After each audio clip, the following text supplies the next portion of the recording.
दिवाली की कथा। एक नगर में एक साहूकार रहता था। उसके एक ही बेटी थी। उसका नाम कंचन था। कंचन अपने घर से कुछ ही दूर एक पीपल के पेड़ पर रोज जल चढ़ाने जाया करती थी। एक दिन वह जल चढ़ाकर लौटने ही वाली थी कि लक्ष्मी जी पीपल के उस वृक्ष पर प्रकट होकर उससे बोली, कंचन, मैं तुझे अपनी सहेली बनाना चाहती हूँ, क्या तू मेरी सहेली बनेगी? इस पर कंचन बोली, पहले मैं अपने पिताजी से पूछूंगी, तभी बताऊंगी।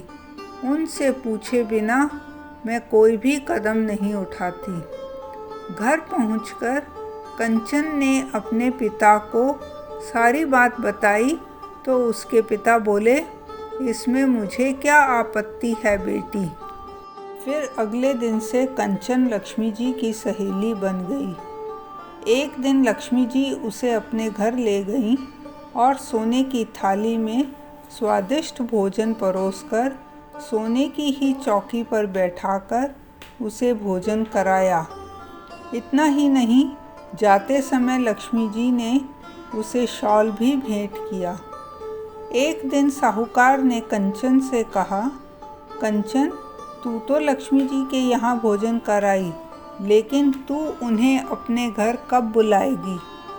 तब कंचन बोली, लक्ष्मी जी ने तो मुझे सोने की थाली में और सोने की ही चौकी पर बैठाकर खिलाया था। हमारे पास तो यह सब कुछ नहीं है, मैं लक्ष्मी जी को कैसे बुलाऊं?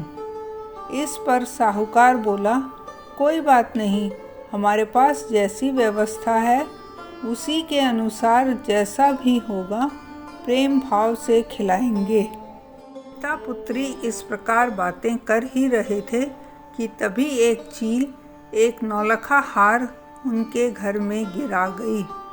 अब तो कंचन बड़ी प्रसन्न हुई। उसके पिता ने वह नौलखा हार बेचकर सोने की एक थाली व सोने की ही चौकी कंचन को ला दी। साथ ही एक शाल भी ला दिया और बोला, अब तो लक्ष्मी जी को निमंत्रण दे आ। अगले दिन कंचन पीपल के पेड़ पर जल चढ़ाने गई तो लक्ष्मी जी उसके पास आईं।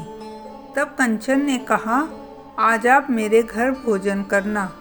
लक्ष्मी जी बोली, ठीक है। उस दिन लक्ष्मी जी के साथ गणेश जी भी कंचन के घर गए। दोनों वहां पहुँचे तो साहूकार की बेटी ने सोने की थाली में भोजन परोसा और दोनों को सोने की चौकी पर बैठाकर बहुत श्रद्धा से भोजन कराया। फिर लक्ष्मी जी ने अपने असली रूप में आकर साहूकार के परिवार को आशीर्वाद दिया। आशीर्वाद के फलस्वरूप साहूकार का घर सुख संपत्ति से भर गया। हे लक्ष्मी माता, जैसे आप साहूकार की बेटी पर प्रसन्न हुई, वैसे ही हम पर भी प्रसन्न होना। आप सभी को दिवाली की बहुत बहुत शुभकामनाएं।